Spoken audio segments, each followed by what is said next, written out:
ফুরফুরার knowledge city, শিক্ষা ও উন্নয়নের নতুন দিগন্ত। পশ্চিমবঙ্গের হুগলি জেলার ঐতিহ্যবাহী ফুরফুরা শরীফ শুধু একটি ধর্মীয় তীর্থস্থানই নয়, এটি এখন শিক্ষা ও আধুনিক উন্নয়নের এক নতুন স্বপ্নের কেন্দ্রবিন্দু। সেই স্বপ্নের নাম নলেজ সিটি।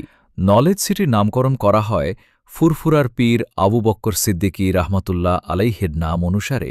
এবিএস মাতৃসদন পীরজাদা আব্বাস সিদ্দিকীর উদ্যোগে গড়ে ওঠা এই প্রকল্পের মূল লক্ষ্য হল সমাজের পিছিয়ে পড়া মানুষদের জন্য আধুনিক ও মানসম্মত শিক্ষার সুযোগ তৈরি করা।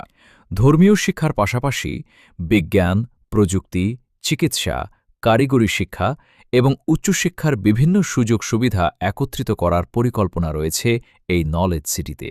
নলেজ সিটিকে কেন্দ্র করে গড়ে তোলার ভাবনা রয়েছে আধুনিক শিক্ষা প্রতিষ্ঠান, গবেষণা কেন্দ্র, লাইব্রেরি, ছাত্রাবাস এবং কর্মসংস্থানমুখী প্রশিক্ষণ কেন্দ্র।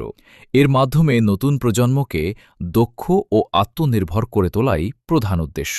আব্বাস সিদ্দিকী বারবার বলেছেন, শিক্ষা ছাড়া কোনো সমাজের প্রকৃত উন্নয়ন সম্ভব নয়। তাই তিনি এমন একটি শিক্ষানগরী গড়ে তুলতে চান যেখানে ধর্ম, জাতি বা সম্প্রদায় নির্বিশেষে সকল মানুষ সমান সুযোগ পাবে। ফুরফুরার এই নলেজ সিটি শুধু একটি নির্মাণ প্রকল্প নয়, এটি একটি স্বপ্ন, একটি আন্দোলন এবং আগামী দিনের উন্নত সমাজ গঠনের এক সাহসী পদক্ষেপ। সময়ের সঙ্গে সঙ্গে এই প্রকল্প কতটা সফল হয় তা ভবিষ্যতই বলবে। তবে শিক্ষা ও মানব সম্পদ উন্নয়নের যে বার্তা নলেজ সিটি বহন করছে তা নিঃসন্দেহে বহু মানুষের মনে আশার আলো জাগিয়েছে। ভিডিওটি শেয়ার করে অন্যদেরকে দেখার সুযোগ করে দিন এবং নলেজ সিটি সম্পর্কে আপনার মূল্যবান মতামত কমেন্টে জানান।